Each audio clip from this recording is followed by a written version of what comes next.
자, 여러분, 우리가 인생을 살아가며 또 믿음의 생활들을 하더라도 참 당황스러울 때가 있습니다. 고통과 아픔으로 몸부림치는 시간을 보내고 있을 때, 하나님이 침묵하시는구나 하는 생각이 들 때 정말 당황스럽다는 생각이 들죠. 이걸 지금 참아야 하는지, 이걸 지금 싸워야 하는지, 죽음을 각오하고 나아가야 할 것인지, 살 길을 찾고 다음 때를 기다려야 하는 것인지. 그래서 하나님 앞에 엎드릴 때 있지 않습니까? 주님, 하라는 대로 다 하겠습니다. 죽을 준비도 돼 있고 살 준비도 되어 있습니다.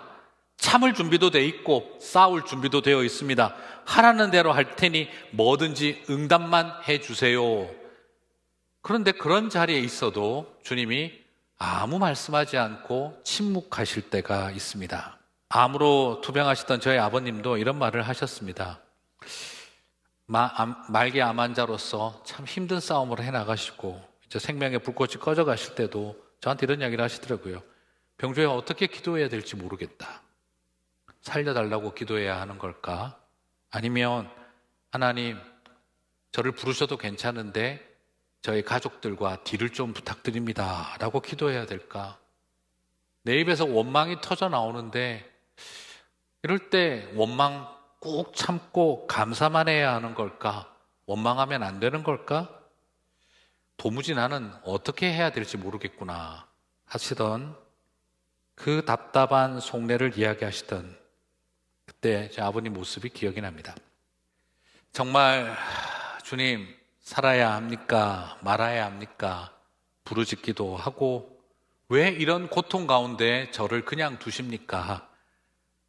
이렇게 아무리 부르짖어도 하나님은 정말 침묵으로 가득한 십자가 앞에 저와 여러분을 세울 때가 있습니다. 이것은 당사자만의 고통이 아니라 또한 그런 고통을 안고 살아가고 있는 성도들을 지켜보는 어쩌면 영적 지도자였던 사도 바울의 고통이기도 했습니다. 이런 고통 속에서 하나님에게 응답받지 못한 질문을 가슴속에 안고 하나님 앞에서 몸부림치고 있는 성도들을 바라보면서 바울은 침묵하시는 하나님 앞에서 되지 않을 위로라 할지라도 몇 마디의 말을 건네고 있습니다. 응답받지 못한 질문에 대한 바울은 크게 될 것 같지 않은 위로이지만 그가 마음을 전하고 있습니다.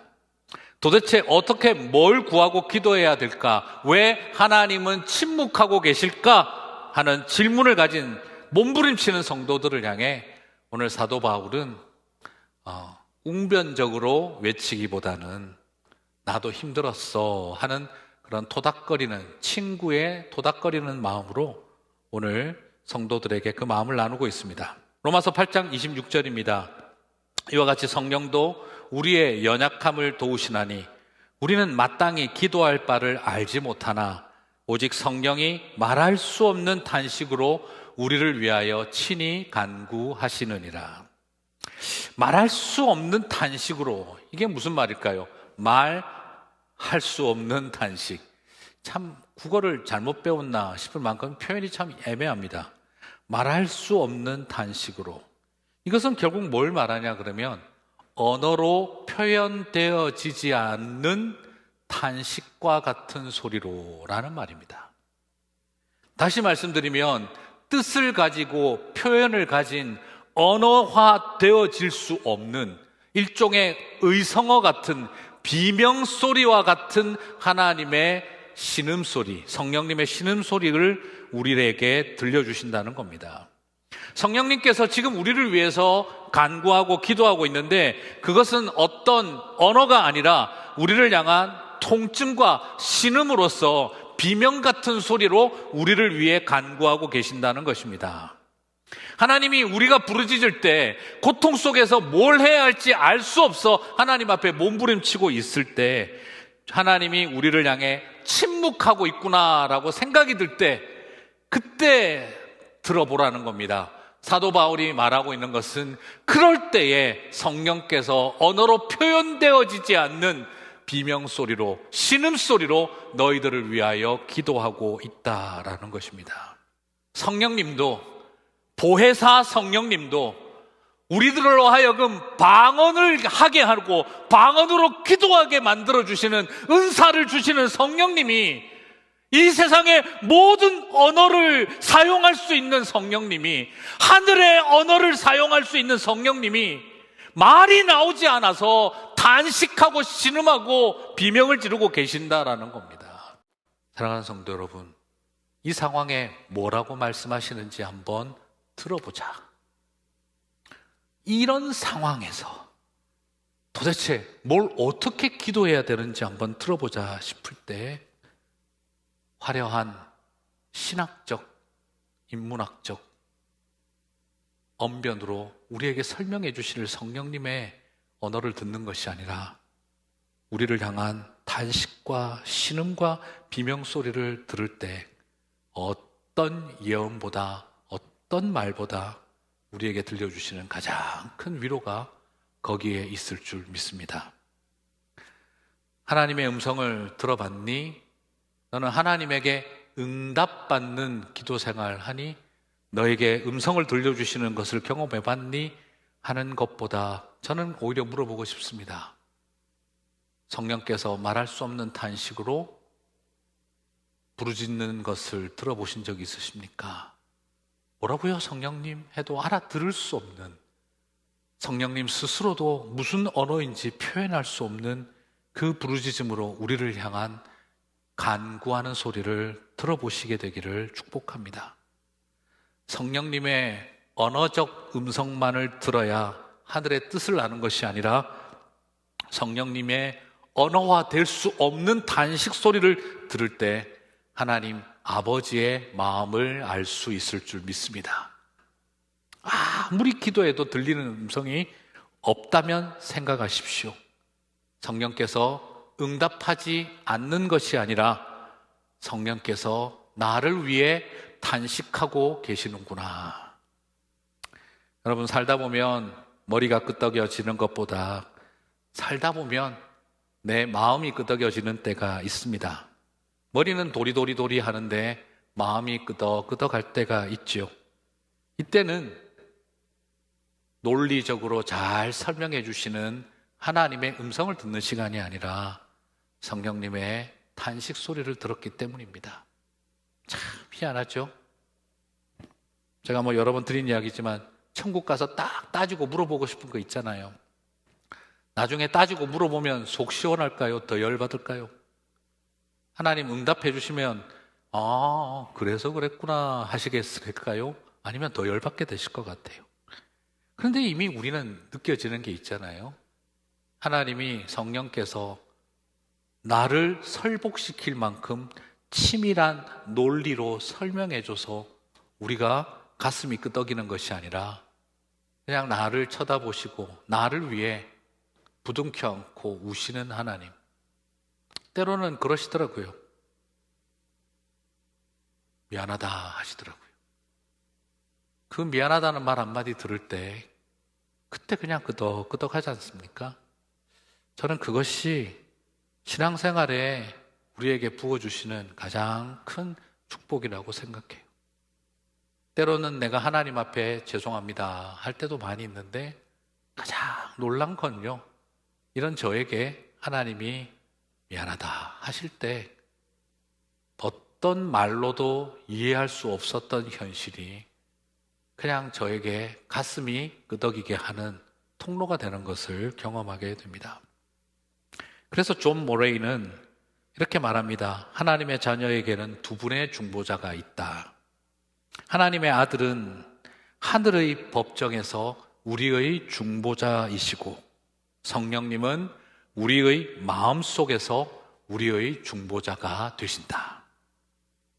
죄와 사망의 권세로부터 우리를 해방시키는 하늘의 법정에 계시는 중보자가 계시고 현실적인 핍박과 고통에서 그 절망과 아픔 속에서 우리를 위해 말할 수 없는 탄식으로 우시는 성령님이 중보자로 계신다는 거지요.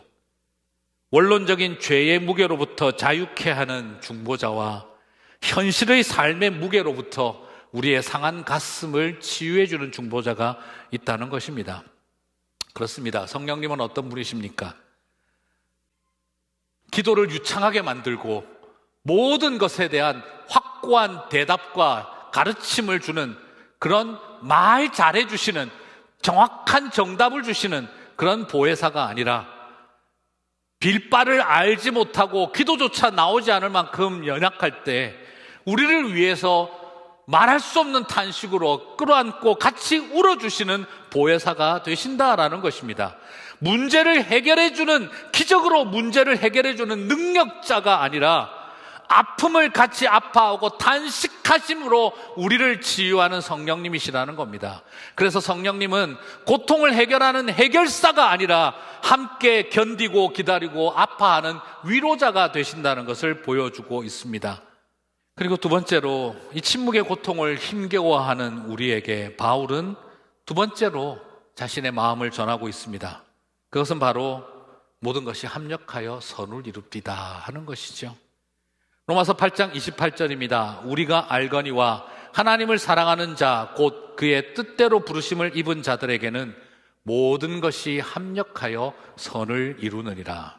여기서 모든 것은 바로 인생이 경험하면서 살아가며 겪었던 모든 절망과 고통이, 하나님의 침묵 속에서 우리가 견디고 참아야 했던 절망과 고통이 합력하여 하나님의 구원을 이룬다, 선을 이룬다, 좋게 되게 만든다, 일이 잘 되게 만든다는 것이 아니라 구원을 이룬다는 말입니다. 이 선을 이룬다는 말은 결국 일이 잘 되게 한다, 인생사 다 새옹지마가 되더라 하는 그런 선하게 되게 하신다는 말이 아닙니다. 여기서의 선은 구원을 말합니다. 모든 절망과 고통이 구원을 이룬다는 말이라는 것이죠. 구원을 넘치게 하고 성취하게 만드는 것이 결국 무엇입니까? 우리로 하여금 구원에 이르게 하는 것이 무엇이라고 말하고 있습니까? 그것은 바로 우리의 삶에 경험하고 있는 고통과 절망, 때로는 하나님의 침묵 앞에 기다려야 하는 시간, 그 모든 것들이 합력하여서 우리에게 죽음과 악을 주는 것이 아니라 선, 곧 하나님의 구원을 이룬다는 겁니다. 사랑하는 성도 여러분, 저와 여러분에게 무엇이 구원을 성취하게 하고 구원의 자리를 누리게 만들어 갑니까? 만들어진 교리 달달 외우면 되는 거 아닙니다. 이 땅을 살아가면서 겪어야 했던 우리 인생의 고통과 아픔들, 그리고 하나님의 침묵 앞에 있었던 기다림이, 그것이 우리로 하여금 구원을 이루게 하는 통로라고 이야기를 하는 거죠. 결국 무슨 말입니까? 내가 겪은 고통과 아픔이, 내가 견딘 침묵의 기다림이 결국은 나를 하나님의 아름다운 구원을 이루는 통로가 되게 된다라는 것을 말해주고 있는 것이죠. 그래서 우리는 여기서 소망을 발견하는 것입니다. 왜 이 절망이 언제 끝이 나고 이 고통은 언제 끝이 날까? 하나님의 침묵을 향한 기다림은 언제쯤 끝이 날까? 우리는 그것이 꼭 마치 죽음과 악을 향해 나아가는 것 같습니다. 그러나 믿음 안에서의 신비는 바로 이것이 선을 이루는 일, 여호와의 구원을 이루는 일이라는 신비입니다. 그렇지요. 고통과 절망의 걸림돌인 줄 알았는데 그것이 바로 구원에 향한 디딤돌이 되더라는 것입니다. 바울은 이처럼 우리가 반드시 기억해야 할 두 번째 메시지를 전합니다. 성령께서 함께하고 계시기에, 말할 수 없는 탄식으로 우리를 위해 간구하고 계시기에 고통과 절망은 결코 우리를 죽이는 것이 아니다. 고통과 절망은 악이 승리하는 것이 아니다. 고통과 절망은, 하나님의 침묵은 악이 승리하고 그리고 죽음이 승리했다는 증거가 아니라 바로 영원한 생명이 승리한다는 그 여정이라는 걸 우리들에게 가르쳐주고 있는 것입니다. 중요한 것은 무엇입니까? 여기서 우리에게 가장 중요한 것은 무엇입니까? 내가 하나님을 사랑하는가? 그리고 나는 그 뜻대로 부르심을 입었는가? 이것에 대한 질문을 놓치지 않는 겁니다. 무슨 말입니까? 오늘 말씀 기억하시죠? 하나님을 사랑하는 자, 곧 그 뜻대로 부르심을 입은 자들에게는 모든 것이 합력하여 선을 이루느니라. 그러므로 이게 잘못되면 어떻게 하나? 이게 위험해질 텐데 이 고통을 어떻게 하나? 그것에 대한 질문이 아니라 우리가 가져야 할 가장 확실한 질문은 어떤 상황 속에 있다 할지라도 내가 하나님을 사랑하고 있는가? 나는 그 뜻대로 부르심을 입은 자인가? 그 두 가지에 대해서만 yes 할 수 있다면 모든 것은 선을 이루는 통로가 될 줄 믿습니다. 목사가 되면서 참 그런 고민이 됐었습니다. 목사가 되고 나서 잘못되면 어떻게 하나? 내가 감당하지 못하면 어떻게 하나? 목사도 나쁜 사람 많지만 성도들 중에도 양처럼 보이다가 늑대가 된다던데, 목자인 줄 알았더니 늑대가 되는 사람, 목자도 있고 양인 줄 알았더니 늑대가 되는 양도 있다고 하던데 그런 사람들 만나면 어떻게 하나? 내 배우자에게, 자녀들에게 고통을 주는 건 아닐까? 아니, 성도들에게 짐만 되고 성도들에게 고통만 되는 목사가 되는 건 아닐까? 내가 잘할 수 있을까? 이런 고민으로 끊임없는 정말 목사 안수 받기 전에 그 힘들었던, 뭐라 그러죠? 그 우울함이 있었어요. 이런 이야기 하죠. 그죠? 그 ordination blue라고, 안수 받기 전 그 침울함이 있었죠. 그때 하나님 제 마음속에 주셨던 것은 다른 거 아니셨어요. 병주야, 네가 날 사랑하느냐? 그리고 넌 나의 뜻대로 부르심을 입었느냐? 여러분, 교회 직분도 마찬가지고 목회자가 되는 것도 마찬가지고 선교사가 되는 것도 마찬가지입니다. 잘할 수 있을까 못할까? 내가 그럴 능력이 있을까 없을까? 그런 거 중요하지 않습니다. 하나도 의미 없습니다. 내가 하나님을 사랑하고 있나? 그리고 내가 그 뜻대로 부르심을 입었는가? 나의 열정을 사랑하고 있나? 내가 설교하는 것을 사랑하고 있나? 교회의 오빠로서 열심히 하는 것을 사랑하고 있나? 내가 한번 뜻을 펼쳐서 교회 한번 잘하고 싶어서 그러고 있는가? 아니면 할 수 없어서 부모님의 서원 기도 때문에 하고 있는가? 이런 생각들이 다 내려놓고 그 뜻대로 부르심을 나는 입었는가? 그것에 대해서 우리는 온전하게 대답할 수만 있다면 나의 부족함도, 연약함도, 못남도 하나님이 합력하여 구원을 이룰 통로가 되게 하시는 것처럼 사용하신다는 거죠. 그리고 세 번째로 바울은 우리가 이 어려움과 고통 속에 있을 때 붙들어야 할 세 번째 이야기를 해주고 있습니다. 로마서 8장 30절입니다. 또 미리 정하신 그들을 또한 부르시고 부르신 그들을 또한 의롭다 하시고 의롭다 하신 그들을 또한 영화롭게 하셨느니라. 여기서 우리가 생각하는 것은요, 많은 분들이 이걸 가지고 구원의 서정이다. 그래서 구원받은 백성들은 하나님께서 미리 정하셨고 부르셨고 의롭다 하셨고 영화롭게 하신다. 그렇게 해서 이 순서대로 간다는 거죠. 1단계 미리 정하셨고 2단계 부르시고 3단계 의롭다 하시며 4단계 영화롭게 하심으로 구원을 성취해 간다. 그런데 여기서 쓰인 동사는 많은 분들이 생각하는 것처럼 어떤 과거 완료형에서 미래형으로 가고 있는 게 아닙니다. 사람들은 이렇게 쉽게 생각할 수 있겠죠. 미리 정하셨다, 과거 완료형.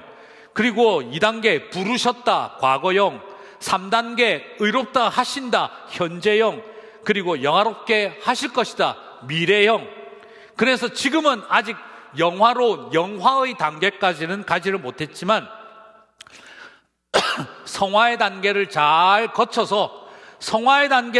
거쳐서 거룩의 단계를, 의로움의 단계를 잘 거쳐서 나중에 영화로운 단계로 발전하게 될 거다라고 생각을 합니다. 그래서 과거 완료형에서 미래형까지 이어져 갈 거라고 생각을 하죠. 그러나 오늘 여기에 사용되어진 것은요, 다 똑같은 과거형 동사 시제가 사용되어져 있습니다.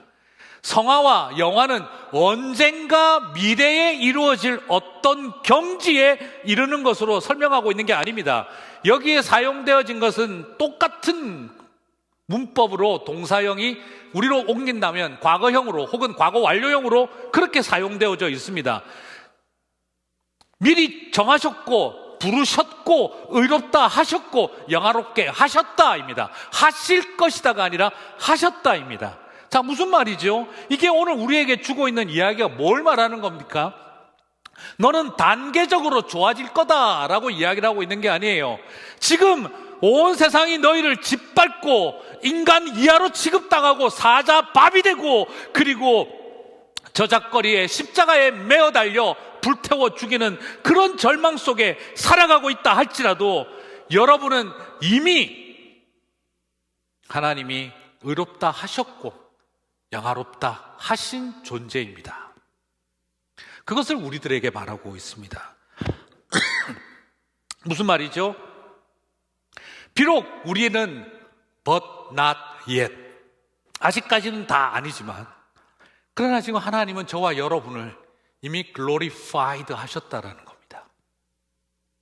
이미 당신의 아들 예수 그리스도의 십자가와 부활을 통해 저와 여러분을 정하셨고 의롭다 하셨고 이미 영화롭게 하셨다라는 것입니다.